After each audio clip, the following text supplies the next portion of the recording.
Drama की starting में बहुत तेज बारिश हो रही होती है। एनी अपने बॉयफ्रेंड गू के आने का इंतजार कर रही थी। काफी ट्रैफिक लगा हुआ था।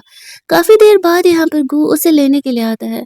वो अम्ब्रेला लेकर के रोड की दूसरी साइड एनी को रिसीव करने भी नहीं जाता है और चिल्लाते हुए उसे कार में आने के लिए बोलता है। एनी इस चीज को भी इग्नोर करके खुद को बारिश से बचाते हुए कार में अंदर जाके बैठती है। उस पर गू से चिल्लाते हुए कह रहा था कि तुम छोटी बच्ची हो क्या जो मुझे ऐसे अपने जॉब के बाद रिसीव करने के लिए बोल रहे हो। देख रहे हो कितना बारिश है, कितना ट्रैफिक है, फिर भी तुम मुझे बुला रहे हो। फिर वो नोटिस करता है कि एनी एक्चुअल में पीरियड में है और वो ब्लड उसके कार के सीट पर लग गया है। वो उस पर चिल्लाने लगता है कि तुमसे इतनी छोटी सी चीज भी ध्यान नहीं रखी जाती। एनी कहती है कि अचानक से मुझे पीरियड्स आ गया था, इसलिए मैंने तुम्हें कॉल किया रिसीव करने के लिए। इतनी तेज बारिश में मैं कहाँ जाती। गू से कहता है तुम्हारी वजह से मेरी कार गंदी हो गई। एने उससे कहती है तो वॉश करा लेना ना, मैं ज्यादा इम्पोर्टेंट हूँ या तुम्हारा कार। गू कहता है कि ऑब्वियसली कार ज्यादा इम्पोर्टेंट है, कार स्मेल करने लगेगा, चलो निकलो मेरे कार से। और वो इतनी तेज बारिश में एनी को कार से बाहर निकाल देता है। एनी कहती है कि मैं बेहोश हो जाऊंगी, मेरी तबीयत ठीक नहीं है। कू कहता है चुपचाप टैक्सी लो और घर चले जाओ। लेकिन फिर भी वो कुछ भी सुनने के लिए तैयार नहीं था। इतना कहने के बाद एनी कहती है ये कार मेरी मॉम ने मुझे दिया था और तुम बस मेरे बॉयफ्रेंड होने के नाते इसे ड्राइव कर रहे थे, तो अगर किसी को जाना है तो वो तुम जाओगे यहाँ से, ना कि मैं। ट्रैफिक में पीछे के लोग चिल्ला रहे होते हैं कि तुम लोग को लड़ना है तो घर जाके लड़ाई करो। और गो एनी को वैसे तेज बारिश में उस कंडीशन में छोड़ करके वहां से चले जाता है और एनी सच में वहां पर बेहोश हो जाती है। तब एंट्री होता है इस कहानी का हीरो रुआन का, जो कि एनी को कॉलेज टाइम से पसंद करता था। वह एनी को ऐसी हालत में देखता है तो जल्दी जल्दी उसे हॉस्पिटल लेकर के जाता है। अगली सुबह जब एनी की नींद खुलती है तो देखती है वो कि एक स्ट्रेंजर लेडी उसका ख्याल कर रही है। वो कहती है कि आई एम सॉरी, मेरी वजह से आपकी कार गंदी हो गई होगी, आप बोलो कार वॉश का कितना पैसा लगा है, मैं पेमेंट करने के लिए तैयार हूँ। तो वो लेडी कहती है तुम्हें इन चीज़ों की फिक्र करने की ज़रूरत नहीं है, तुम्हारे लिए तुम्हारा हेल्थ ज़्यादा मैटर करता है, ये थोड़े बहुत पैसे क्या ही मैटर करते हैं। वो उसे ब्राउन शुगर पीने के लिए दे रही थी। अब ये सब कुछ चल ही रहा था कि तभी वहां पर एनी को गो का कॉल आने लगता है। गू से बोल रहा होता है कि कहाँ रह गई तुम, कल रात तुम घर नहीं आई। मेरी मॉम यहाँ पर आई हुई है तुम्हारी फैमिली से डाउरी के बारे में बात करने के लिए। एनी उसे ब्रेकअप करने के लिए बोलती है। गो से कहता है ये कपल के लिए नॉर्मल है लड़ाई करना, 3 दिनों में हमारी शादी है, सारे कार्ड्स बच चुके हैं और तुम्हें ब्रेकअप का ड्रामा कर रही हो। एनी उसे कहती है कल रात जब तुम मुझे मरने के लिए छोड़ के चले गए थे, तब तुमने ये नहीं सोचा था कि 3 दिनों में हमारी शादी है। मैंने फाइनली डिसाइड कर लिया। फ्लैशबैक में याद करती है जब उसकी मॉम ने ये कार उसे दिया था तो वो कितना ज़्यादा गिड़गिड़ा के उससे रिक्वेस्ट करके ये कार मांगा था कि वो उसे ड्राइव करने दे, और उसने कहा था कि उसे जब भी ज़रूरत होगा वो बस उसे एक कॉल करेगी और वो उसके लिए अवेलेबल हो जाएगा और उसे रिसीव करने के लिए आ जाएगा। गौर से कहता है इतनी छोटी सी बात पर तुम इतना बतंगड़ बना रहे हो। एनी कहती है हाँ, तुम्हारे लिए छोटी बात होगी बट फाइनली अब मेरे साइड से ये रिलेशन खत्म हो चुका है। ऐसा कह के वो फोन कट कर देती है। तभी वहां पर कमरे में रुहान आ जाता है। एनी उसे देख के खुश हो जाती है। उसे नहीं पता था कि रुहान कॉलेज टाइम से उसे पसंद करता है। वैसे तो एनी का भी क्रश था रुहान, लेकिन दोनों के बीच कभी बातें आगे नहीं बढ़ पाई थी। उसे पता चलता है कि एक्चुअल में ये रुहान की मॉम है। अब रुहान की मॉम यहाँ पे रुहान के सेटिंग एनी से भिड़ाना चाह रही थी, क्योंकि उसके बेटे ने भी किसी से शादी नहीं किया था। अब यहाँ पर जब उन्हें पता चलता है कि एनी ने ब्रेकअप कर लिया अपने बॉयफ्रेंड से उसके बुरे बिहेव की वजह से, तो उन्हें ये काफ़ी अच्छा मौका दिखता है। उसकी मोम तो रोहन की स्पेशलिटी एनी को बताने लगती है, लेकिन एनी अभी अभी ऐसे ब्रेकअप से निकली तो और वो इतनी जल्दी मूव ऑन कर जाए, ये तो पॉसिबल नहीं है। तभी वहाँ पे गू की मोम का भी उससे कॉल आ जाता है। गू की मोम तो उससे भी गई गुजरी थी। वो एनी को कह रही होती है अगर 1 मिलियन का कंपनसेशन फी तुमने मेरे बेटे को नहीं दिया तो भूल जाना कि मेरा बेटा तुमसे शादी करने वाला है। एनी ने अब फाइनली डिसाइड कर लिया था कि बहुत हो गया इन माँ बेटे के चक्कर में। पिछले 2 सालों से वो गू के साथ रिलेशनशिप में थी। वो शुरुआत में समझ ही नहीं पाई कि एक्चुअल में गू एक गोल्ड डिगर है और वो उसके साथ सिर्फ और सिर्फ पैसे की वजह से है। उसके और उसकी मोम का इतना बुरा बिहेवियर वो अपने रिलेशनशिप की वजह से झेलती आ रही थी, लेकिन चीजें अब हद से ज्यादा हो चुकी थी। दैट्स वाई उसने भी शादी तोड़ने का डिसाइड कर लिया था। गो की मॉम ओवर कॉन्फिडेंस थी कि ये लड़की कहीं नहीं जाने वाली है और शादी तो मेरे बेटे से ही करेगी। रोहान यहाँ पर एनी का ख्याल रखता है। एनी के दिमाग में एक आइडिया आता है और वो उसे अपने साथ एक प्लेस पर चलने के लिए बोल दी है। उसे अपनी कार वापस लेने के लिए पुलिस कंप्लेंट भी करना था, क्योंकि उसे पता था कि वो लोग सीधे तरीके से उसे उसकी कार नहीं लौटाने वाले हैं। रोहन यहाँ पर एनी का हेल्प करने के लिए तैयार हो जाता है और दोनों पुलिस स्टेशन जाते हैं, जहाँ पर कि गो और उसकी मोम को भी बुलाया गया था। उसकी मोम भी यहाँ पर पागलों की तरह चिल्ला रही थी। इस औरत को सच में पागल खाने में होना चाहिए, इसका बिहेवियर देख के यही लग रहा होता है। वो उसे कह रही थी कि तुमने मेरे बेटे का इंसल्ट कैसे किया, तुम्हारी वजह से मेरे बेटे को पुलिस स्टेशन आना पड़ा।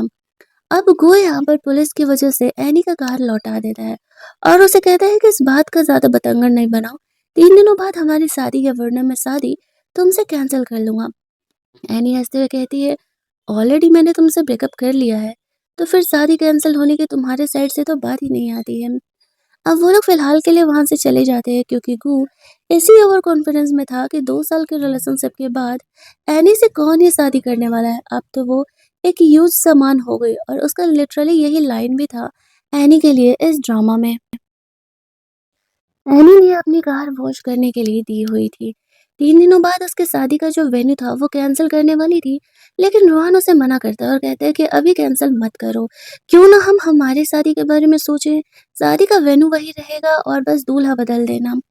एनी कुछ कहती है इससे पहले ही यहाँ पर कार वॉश करने वाला इंसान आता है और कहता है आपका कार वॉश कर दिया गया है और इसमें डैश कैमरा के वीडियोज है, आप देख लो आपको रहना है, रखना है या क्या करना है। एनी जब उसे चेक करती है तो उसे ये शॉकिंग वीडियो मिलता है कि कू उसे चीट कर रहा और वो किसी के साथ नहीं, उसी के कंपनी के एक एम्प्लॉय के साथ।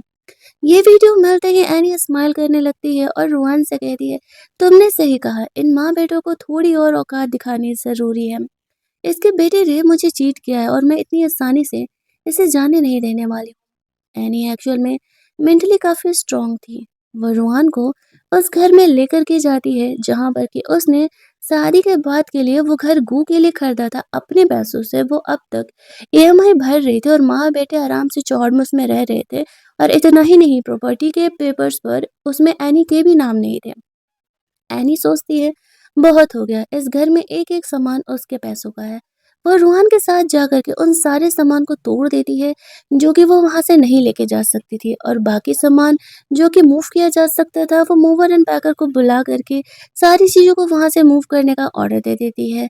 अब घोर उसकी मॉम यहाँ पर आती है एनी के इस तमाशे के लिए उसे मना कर रही थी, तो एनी भी गुस्सा के कहती है, जब इस घर में सारा सामान मेरे पैसों का है तो इट्स ऑब्वियस कि मैं तो उसे लेके जाऊंगी ना, मैंने तुमसे ब्रेकअप कर लिया।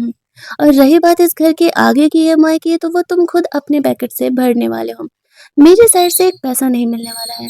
गू की मॉम को अपनी औकात पता चलने के बजाय वो जाहिलों की तरह एनी पर चिल्ला रही होती है। एनी इन चीजों को इग्नोर करके रुआन के साथ वहां से चली जाती है।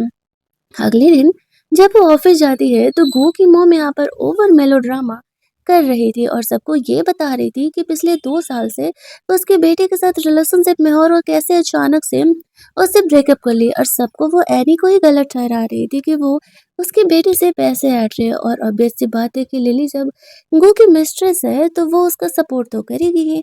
लिली यहाँ पर कंपनी में सबके सामने गो का सपोर्ट करते हुए कहती है एनी कितनी बुरी है, उसने गो का पैसों के लिए इस्तेमाल किया है। हनी हंसते हुए बताती है कि जो इंसान 3 टाइम का खाना भी उसके पैसे से खा रहा है उसके कंपनी में, उसकी वजह से वो जॉब कर रहा है, उसके डैड उस पर एहसान करके जॉब पे रखे हुए हैं, और उसकी मॉम आकर के ये तमाशा कर रही है कि मैं उसके बेटे के पैसों पर पल रही हूँ। और यहाँ पर लिली जब उसे सपोर्ट कर रही थी तो एनी का कहना था, मैंने शुरू में सोचा कि तुम्हारी उम्र अभी कम है, लड़कियां बहक जाती हैं, लेकिन तुम तो मेरे ही सर पर चढ़ रही हो मेरे फियांसे के मिस्ट्रेस बन के। और सबको वो वीडियो दिखा देती है जिसमें कि गू और लिली दोनों इंटीमेट हो रहे थे एनी के ही कार में। अब जैसे ही कंपनी में सबके सामने ये बातें आती हैं तो सब यहाँ पर लिली को जज करने लगते हैं कि उसने गो और एनी के रिलेशनशिप को तोड़ दिया। अब तक गो की मम को ये नहीं पता था कि इस कंपनी का जो सीईओ है वो एनी का डैड ही है। लिली यहाँ पर उल्टे एनी को ही एक चीटर साबित करने के लिए कह रही होती है और कहती है कि मैंने इसे एक बूढ़े इंसान के कार में जाते हुए देखा था, उसने जरूर ही शुगर डैडी बना के रखा हुआ है। तभी उसके डैड यहाँ पर आते हैं, उन्होंने ऑलरेडी यहाँ पर गू को जॉब से निकाल दिया था। गू अपनी मॉम को वहां से जाने के लिए कहता है, उसके तमाशे की वजह से यहाँ पर गू को जॉब से निकाल दिया गया था। और जिस जनरल मैनेजर की पोजीशन का इंतजार गू कर रहा था वो एक्चुअल में अब रुआन को दे दिया गया था। वैसे भी रोहन कम अमीर नहीं है, वो एनी के लेवल का ही है, लेकिन वो एनी के साथ रहने के लिए उसकी कंपनी में जॉब करने के लिए तैयार था। सबके सामने यहाँ पर इनकी चीटिंग साबित हो गई थी, तो लिली को भी जॉब से निकाल दिया जाता है। फिर वो उसे मिलने के लिए बुलाता है और वो एनी को कहता है कि देखो, मैं तुम्हें माफ़ कर दूँगा अगर तुम 5 लाख रुपीज़ और डाउरी में ऐड करो तो मैं तुमसे शादी करने के लिए तैयार हूँ, वरना तुम्हारी जैसे सेकंड हैंड लड़की से कौन ही शादी करने वाला है। एनी ये बात सुनते ही गुस्सा आ जाती है और गुस्से में गू के मुँह के ऊपर पानी फेंक देती है। एनी उसे कहती है, लगता है कि तुम्हारी गलतफ़हमी अभी तक दूर नहीं हुई है। तुम्हें सिर्फ़ जॉब से निकाला गया और तुम्हें क्या लगता है तुम्हें कोई और कंपनी जॉब पर रखने वाली है? तुमने खुद ही अपने पैर पर कुल्हाड़ी मारा है। इतनी परफ़ेक्ट लाइफ़ तुम्हें मिलने वाली थी, बट फिर भी तुमने चीट किया और चीट करने के बाद भी तुम मुझसे शादी के पैसों में ही और ज़्यादा इंक्रीमेंट करने के लिए बोल रहे हो। तुमसे ज़्यादा बेशर्म इंसान तो मैंने अपने ज़िंदगी में नहीं देखा। ये चौङों सा शक्ल लेकर के इस इंसान को ये गलतफ़हमी है। लड़के इसके प्यार में पागल हैं।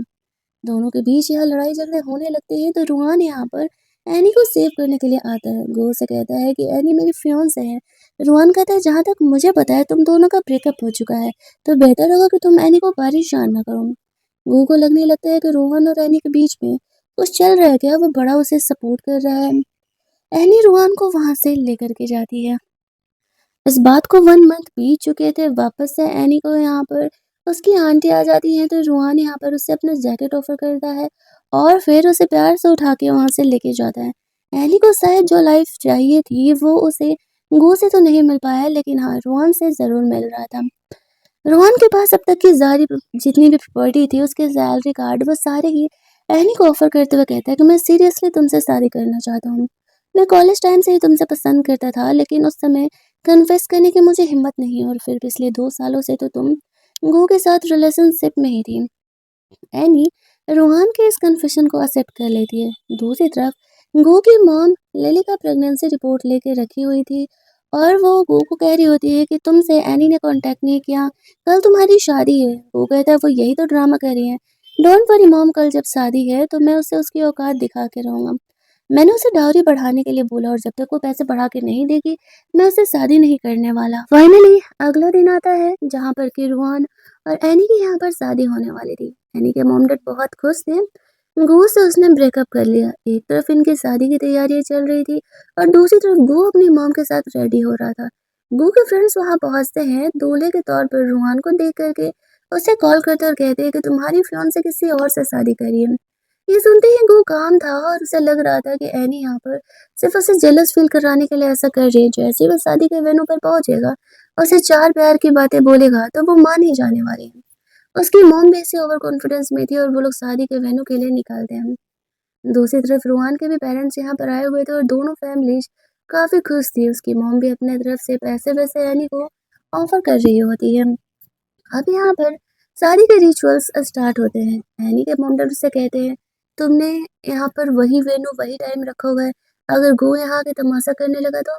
एनी कहती है, आने तो मॉम, मैं किसी के बाप से नहीं डरती, देखती हूँ कि वो यहाँ आके क्या ही कर सकता है।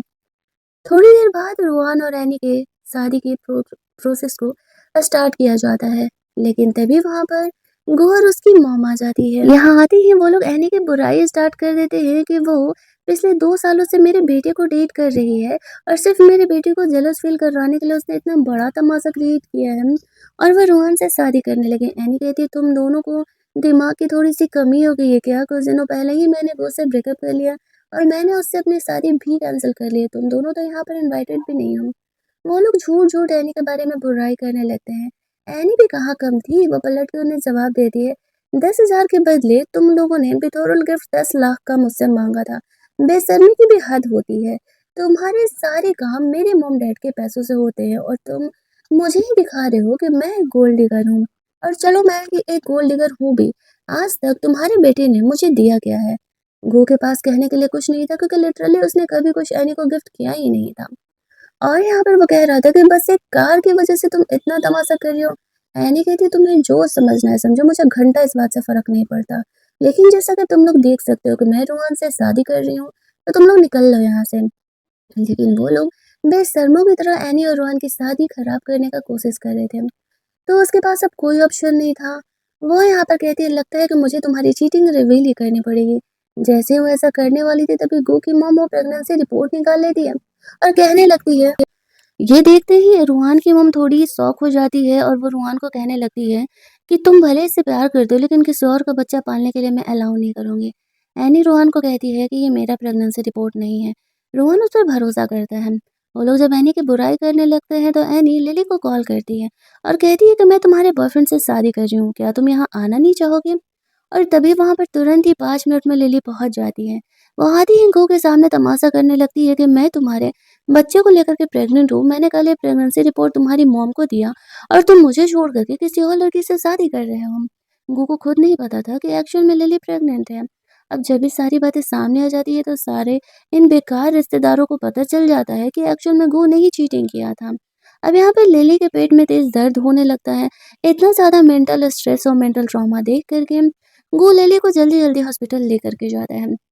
आफ्टर दैट इतना ज़्यादा सारे ड्रामा के बाद रोहान और एनी की शादी फाइनली यहाँ पर कंप्लीट होती है।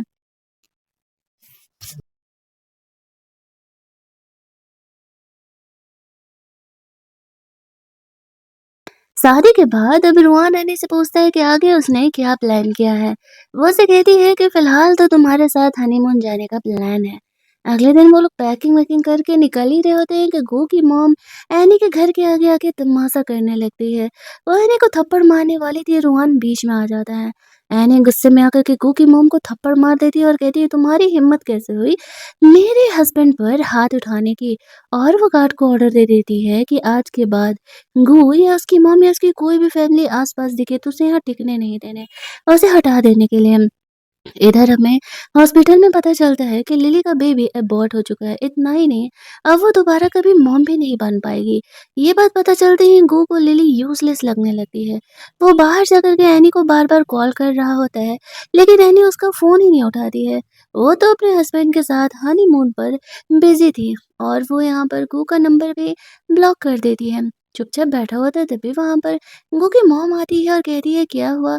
गो कहता है कि लिली का बेबी अबॉर्ट हो चुका है और वो दोबारा कभी मॉम भी नहीं बन सकती। उसकी बेशर्म माँ कहती है तो फिर तुम यहाँ क्या कर रहे हो? ये लड़की हमारे किसी काम का नहीं है जो एक बच्चा भी नहीं दे सकती। चलो मैं तुम्हें डेटिंग मार्केट में लेके चलती हूँ। वहाँ हमें 10,000 में बहुत सारी अच्छी लड़कियाँ मिल जाएँगी। इसी गलतफ़हमी के साथ वो गू को अपने डेटिंग क्लब में लेके जाती है। जहाँ पर कि उन्हें मिलता है रियलिटी चेक। उनका प्रोफाइल देख कर के कोई भी लड़की गो से शादी करने के लिए तैयार नहीं होती है और ऊपर से उन्हें पता चलता है कि 10,000 के बदले वो 10 लाख का डिमांड कर रहे हैं तो उल्टे वो लोग उनका और भी इंसल्ट करके वहाँ से जा रहे होते हैं। अब गो अपनी मोम पर गुस्सा करने लगता है कि इतना इंसल्ट उसकी वजह से हो रहा है तो वो कहती है क्यों ना तुम वापस से एनी के सामने जा कर के रिक्वेस्ट करो, वो बहुत ही सॉफ्ट हार्टेड है, वो तुम्हें माफ़ कर देगी। अब गू तो ब्लॉक था, वो अपनी मॉम के नंबर से उसे कॉल करता है, लेकिन एनी उसका नंबर भी नहीं उठाती है और उसका नंबर ब्लॉक में डाल देती है। गू कहता है कि मॉम ये तो तुम्हारे नंबर से भी फ़ोन नहीं उठा रही। इधर रुआन एनी से पूछता है किसका कॉल था, तो वो कहती है बेवकूफ़ लोगों का, बट मैंने उन्हें ब्लॉक कर दिया और वो लोग अब हमें परेशान नहीं करने वाले हैं। अब गो और उसकी मॉम को लगने लगता है कि कुछ और करना पड़ेगा एनी को वापस लाने के लिए। हनीमून मना करके जब एनी घर लौटती है, तो गो का फ्रेंड वहाँ पर आया हुआ था। पहले जब भी इनके बीच लड़ाई होती थी, तो गो का फ्रेंड ही यहाँ पे लव गुरु बन के चीज़ों को ठीक करने के लिए आता था। लेकिन यहाँ पर एनी जब उसके फ्रेंड को बताती है कि वो 10,000 के बदले 10 लाख का डाउरी मुझसे माँग रहा है और तुम्हें लगता है कि मैं ऐसे चीटर इंसान के पास वापस जाऊँगी, ये बातें उसके फ्रेंड को नहीं पता था। वो कहता है, "आई एम सॉरी सॉरी, अब मैं तुम लोगों के लाइफ़ को डिस्टर्ब करने के लिए नहीं आने वाला हूँ।" वो काफ़ी गुस्से में वहाँ से निकलता है और वो गू को सबक सिखाएगा और उसने उसे समझ के क्या रखा है, झूठ-झूठ बातें, आधी बातें बता कर के वो एनी के पास उसे भेज दिया था। जब वो घर में अंदर जाती है तो उसे पता चलता है कि गो 2-3 दिनों से उसके घर के बाहर तमाशा कर रहा है। उसका कहना है कि उसने खाना-वाना भी नहीं खाया है।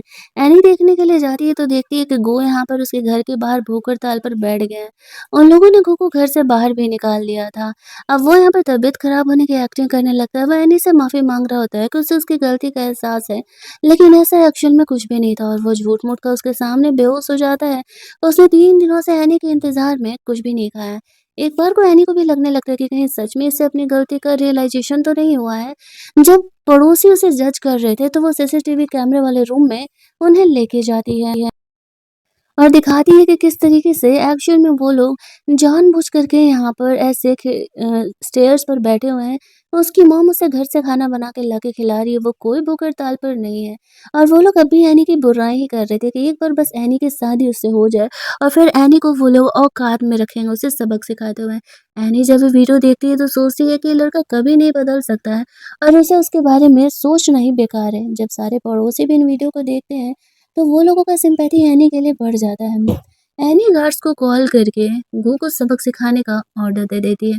वो लोग जाके वहाँ पर उसकी पिटाई लगाते हैं और कहते हैं कि इस तरीके से बेवजह ही आप लोग यहाँ स्टेयर्स पर नहीं रह सकते हैं। फिर वो वीडियो कॉल करके यहाँ पर सारी बातें रोहन को बता रहा था कि उन लोगों ने किस तरीके से गू को सबक सिखाया। अब एनी ने गू को हर जगह बैन करवा दिया था, उसे कोई और कंपनी जॉब नहीं देने वाली थी। इधर घर पर अलग ही दोनों माँ-बेटे के बीच लड़ाई हो रहा था। वो दोनों ही एक-दूसरे को ब्लेम कर रहे थे कि एनी उसे छोड़ कर के क्यों गई। गू का कहना था कि वो तुम्हारी वज़ह से छोड़ कर के गई और उसकी मॉम का कहना था कि अगर तुमने चीट नहीं किया होता तो एनी कभी तुम्हें छोड़ कर के जाती ही नहीं। गू गुस्सा करके वहाँ से चले जाता है। रोहन और एनी सो रहे थे, लेट नाइट उनके दरवाजे पर नॉक होता है। एनी देखने के लिए जाती है तो देखती है कि एक्चुअल में लिली यहाँ पर उससे मिलने के लिए आई है। वो उससे पूछती है कि वो इतनी लेट नाइट क्या कर रही है यहाँ पर? उसका कहना था कि एक्चुअल में मैं यहाँ पे रोहन अग्गू को ढूँढ रही हूँ और पिछले कई दिनों से वो मुझसे कोई कॉन्टैक्ट नहीं कर रहा है। जब से मेरे अबॉर्शन हुआ उसे पता चला है कि मैं मॉम नहीं बन सकती। वो कहती है आई एम सॉरी लेकिन मुझे नहीं पता है कि एक्चुअल में वो किधर है। और यहाँ पर तुम्हें खुद पर भरोसा रख के लाइफ में आगे बढ़ना चाहिए। वैसे लड़कों के चक्कर में रहोगी तो तुम अकेली ही रह जाओगी। लेकिन लिली का कहना था कि उसने मेरे बच्चे को मुझसे छीना और मैं उसे इतनी आसानी से जाने नहीं देने वाली हूँ। अगले दिन जब गू एक छोटी-सी कंपनी में इंटरव्यू देने के लिए जाता है, तो वो लड़की उसे रिजेक्ट कर देती है क्योंकि उसे गू के बहन के बारे में पता था। साथ ही में गू को बताती है कि सोचो हमारी जैसी छोटी कंपनी तुम्हें जॉब नहीं देना चाहती है, तो तुम्हें क्या लगता है बड़ी कंपनीज़ तुम्हारी चीटिंग के रिवलाइज़ेशन के बाद तुम्हें रखने वाली है? गू समझ जाता है कि एनी ने उसे हर जगह से बैन करा दिया। वो अपनी मॉम को कॉल करता है ये बात उठाने के लिए, लेकिन उस समय वो लिली के साथ थी। तो फ़ोन नहीं उठाती है। लिली का पूछना था कि रोहन किधर है मुझे बताओ, तो उसकी मॉम उसे कहती है कि रोहन यहाँ से जा चुका है और वो बेवजह ही डिल्यूज़न में रहना बंद करे कि गू उसके पास आने वाला है और वो किसी और लड़की से शादी करेगा, लेकिन तुम तो मॉम भी नहीं बन सकती हो और जब तुमने चीटिंग किया था, तो तुमने नहीं सोचा था कि तुम कितना गलत कर रही हो। अगले दिन यहाँ पर गो एनी से माफ़ी माँगने के लिए चले जाता है। एनी उसे साफ तौर से क्लियर कर देती है कि वो उसके पास वापस किसी हालत में नहीं आ सकती है। ऑफिस के सारे लोग को आधा-आधा बातें पता थी और सब आपस में गॉसिप करने लगते हैं। एनी खींच करके गो को थप्पड़ लगाती है और कहती है कि ना जाने मुझे क्या हो गया था कि मैं तुम्हारे जैसे बेकार इंसान के साथ रिलेशनशिप में आ गई थी। वो मेरी ज़िंदगी के सबसे बुरे 2 साल थे। गो यहाँ पर कहता है कि अगर तुमने मेरे पास आने के लिए हाँ नहीं कहा तो मैं कार के आगे आ जाऊँगा और मैं अपनी जान दे दूँगा। एनी कहती है जाके मरना यार।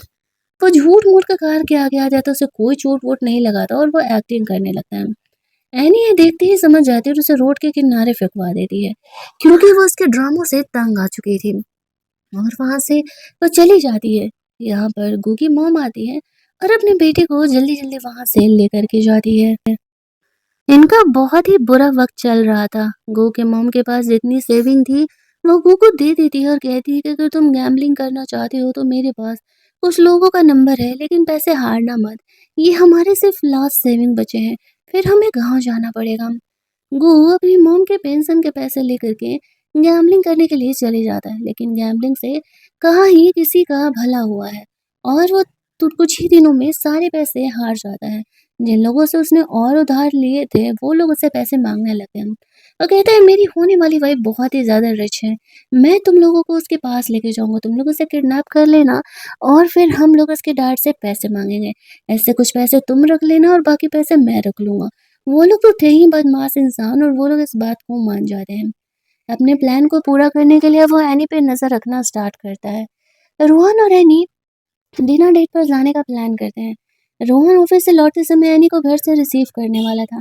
एनी पार्किंग लॉट में नीचे आ रही होती है। तभी रोहन नोटिस करता है कि गो यहाँ पर गुंडे लोगों को लेके आया है। वो समझ जाता है कि वो एनी को हर्ट करने के लिए आया हुआ है। वो उन्हें रोकने के लिए बीच में जाता है, लेकिन तभी वहाँ पर गो कहता है कि सब कुछ तुम्हारी वज़ह से हुआ है। अगर तुम एनी की लाइफ़ में नहीं आते तो वो मुझे छोड़ कर के जाती ही नहीं। और वो यहाँ पर एनी को छोड़ के गो को किडनैप कर लेता है, क्योंकि वो ये सोचता है कि यहाँ पर अगर रुआन यहाँ पर उनके साथ रहेगा, तो एनी उन्हें ज़्यादा ही पैसा देने वाली है। एनी यहाँ पर आती है, उसे रुआन तो नहीं मिलता है, लेकिन उसका वॉलेट वहाँ पर उसे मिलता है, तो ही वो समझ जाती है कुछ ना कुछ ज़रूर ही रुआन के साथ बुरा हुआ है। वो उसे कॉल करती है, बट वो फ़ोन नहीं उठाता है। यहाँ पर वो उस उसको मैसेज आता है गू का कि मैंने तुम्हारे हस्बैंड को किडनैप कर लिया है, इतने पैसे लेकर के आ जाना। एनी वो पैसे लेके जल्दी-जल्दी निकलती है और साथ ही में उसने पुलिस को भी कॉल कर दिया था कि उसके हस्बैंड को किडनैप कर लिया गया है। वो बहुत ही घबराई हुई थी कि उसके पहुँचने तक कहीं को रुआन को हर्ट ना कर दे। जब यहाँ पे रोहन को होश आता है तो वो गु को कहता है कि तुम हार चुके हो, तुम मैनी को खो चुके हो, इस बात को तुम एक्सेप्ट क्यों नहीं कर लेते? वो कहता है कि नहीं, वो मेरे पास वापस ज़रूर आएगी, हम 2 सालों से रिलेशनशिप में हैं। और वो यहाँ पर रोहन को और ज़्यादा हर्ट करने लगता है। तब तक वहाँ पर एनी आ जाती है। रोहन को इस हालत में देख कर के वो बहुत ही परेशान थी। वो गो से कह रही होती है, तुम्हें जितना पैसा चाहिए था मैं वो सारे पैसे लेकर के आई हूँ, तुम रोहन को जाने दो। वो कहता है मुझे पैसे नहीं चाहिए, मुझे तुम चाहिए। वो कहती है, ओह! अगर मैं तुम्हें चाहिए होती तो तुम मेरे साथ ऐसे कभी बिहेव ही नहीं करते, तुम मुझसे प्यार नहीं करते थे, तुम मेरे पैसे और अपनी कंपनी के पोज़ीशन से प्यार करते थे। ये बात तुम भी बहुत ही अच्छे तरीके से जानते हो। वो कहता है, मुझे अपनी गलती का एहसास है, मुझे अपनी ज़िंदगी में वापस ले लो। वो कहती है, वो तो नहीं हो पाएगा। क्योंकि मैं अब मूव ऑन कर चुकी हूँ। तुम्हें पता है कि मैं अब अपने हस्बैंड से कितना प्यार करती हूँ और उससे शादी कर चुकी हूँ। वो कहता है, अच्छा, तो मतलब कि तुम अपने हस्बैंड की वज़ह से मुझसे छोड़ी हो। तो फिर अगर तुम्हारा हस्बैंड यहाँ पे नहीं रहेगा, तो इट मीन्स कि तुम यहाँ पर मेरे पास वापस आ जाओगी। वो जाता है जैसे उसे मारने के लिए, तब तक यहाँ पर इस तरीके से रूहान के कुछ गार्ड्स वग़ैरह आ जाते हैं और थैंकफुली वहाँ से सेफली वो लोग वहाँ से निकल जाते हैं। वो अपनी मॉम के पास जाकर के सारी बातें बताता है, तो उसकी मॉम अपने बेटे के मुँह में ये सारा ब्लेम खुद पर लेने के लिए तैयार थी और बाकी पूरी ज़िंदगी उसे जेल में बितानी पड़ती है, क्योंकि यहाँ पर वो अपने बेटे को जेल नहीं भेजना चाह रही थी। इधर जब रूहान को हॉस्पिटल में होश आता है तो न्यूज़ देखता है, तो उसे पता चलता है कि गो की मॉम ने सब पर अपना ब्लेम ले लिया है। एनी को अब उनकी फैमिली से कोई मतलब ही नहीं था और वो रूहान के साथ अपनी आगे ज़िंदगी की तरफ बढ़ रही थी। वहीं दूसरी तरफ गू वापस से लिली के पास जाता है और उसे अपने साथ रखने के लिए बोलता है, क्योंकि वही उसकी अब एक लास्ट ऑप्शन बची हुई थी। लिली भी उसे अपने साथ रखने से मना कर देती है और कहती है कि जब मैं मॉम नहीं बन सकती थी तब तुमने मुझे छोड़ दिया, और अब जब तुम्हारे पास कोई नहीं है तब तुम मेरे पास आ रहे हो। वो यहाँ पर एनी से अब रिवेंज लेने के लिए जाने सोचता है, क्योंकि ऐसे ऐसा लगता है ये सब कुछ उसी की वजह से हुआ है। एनी यहाँ पर बाहर निकल रही होती है, तभी वहाँ पर गो उसे फ़ॉलो करते-करते आ जाता है और वो उसे रोक के कह रहा था कि तुम्हें मेरे पास वापस आना पड़ेगा। एली उसे समझाते हुए वहाँ से जाने के लिए कहती है, लेकिन वो कुछ भी सुनने के लिए तैयार नहीं था। इधर रोहन को कुछ काम था, वो बाहर निकलता है तो वो सिचुएशन देखता है। वो एनी को सेव करने के लिए निकलता है। गो गुस्से में आकर के एनी पर नाइफ से अटैक करने वाला था, लेकिन तभी वहाँ पर बीच में लिली आ जाती है और वो नाइफ उसे लग जाता है। एनी ये देख के बहुत ही परेशान हो जाती है। लिली कहती है कि मेरा तुम पर ये उधार था, मैंने तुम्हारे साथ गलत किया था, तो मैं ये डिज़र्व करती हूँ। वो एम्बुलेंस को कॉल करने के लिए कहती है, लेकिन तब तक काफ़ी लेट हो चुका था और वो अपना दम तोड़ देती है। मर्डर के केस में गो को आजीवन कारावास हो जाता है और ये ड्रामा यहीं पर एंड हो जाता है। रोहन और एनी हमेशा ही हैप्पीली एवर आफ्टर रहने लगते हैं। अगर आपको ये कहानी अच्छी लगी होगी तो वीडियो को लाइक और शेयर करना मत भूलना। चैनल को सब्सक्राइब कर लेना ताकि यहाँ पर नए वीडियोज़ के नोटिफिकेशन आपसे मिस ना हो। चलिए जल्दी से मिल लेते हैं हम लोग एक और नई कहानी के हिंदी वर्जन में। तब तक के लिए कीप लिसनिंग।